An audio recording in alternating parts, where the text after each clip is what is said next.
Okay, picture this. You open your inbox and there it is, an email that looks super official. The subject line makes your heart do a little flip.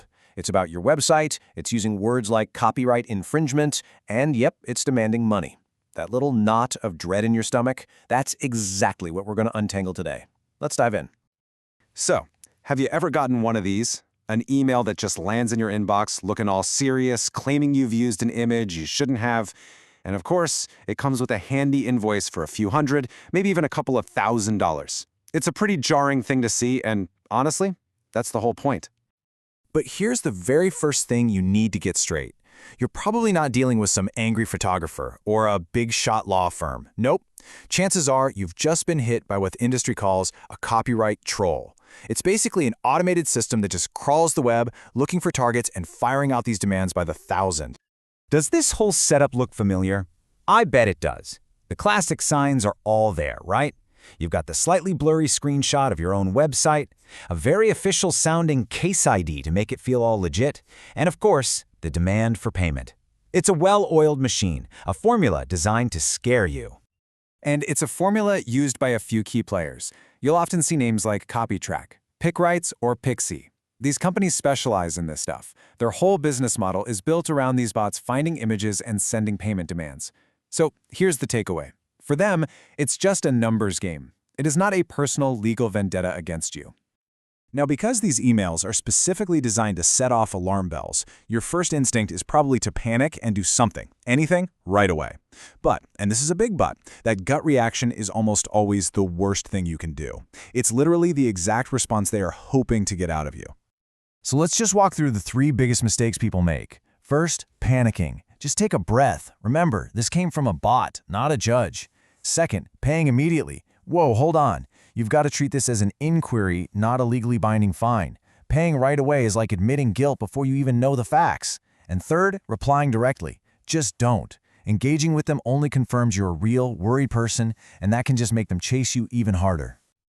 Okay, so if you're not supposed to panic, pay, or reply, what in the world are you supposed to do? Well, thankfully, the right way to handle this is actually incredibly simple and super effective. Let's walk through the 4 steps that take this scary problem and turn it into just another task on your to-do list. All right, here it is, the full protocol. We've already hammered home the first 3, right? Do not panic, do not pay, and do not engage. That leaves just one single, powerful action you need to take. Step 4, forward the entire email to your web support team. That's it. Let them be the filter. They're the ones who can actually verify the claim, check image licenses, and figure out what's real and what's not. It gets it out of your hair and into the hands of people who know how to deal with it.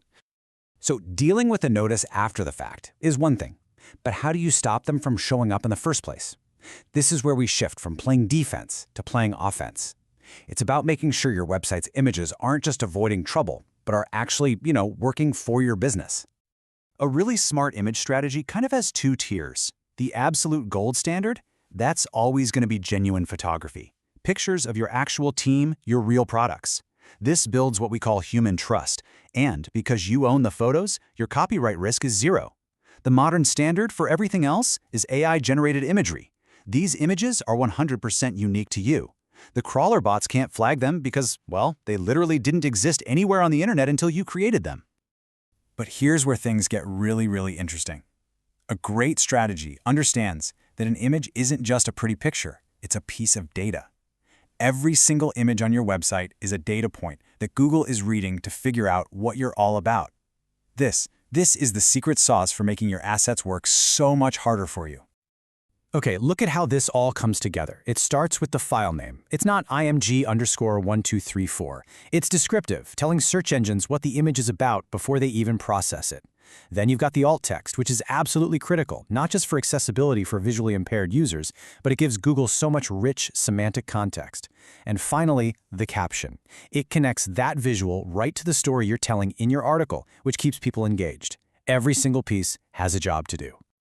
So let's just do a quick recap. First off, these automated copyright notices, they're a pain for sure, but they don't have to be a major crisis.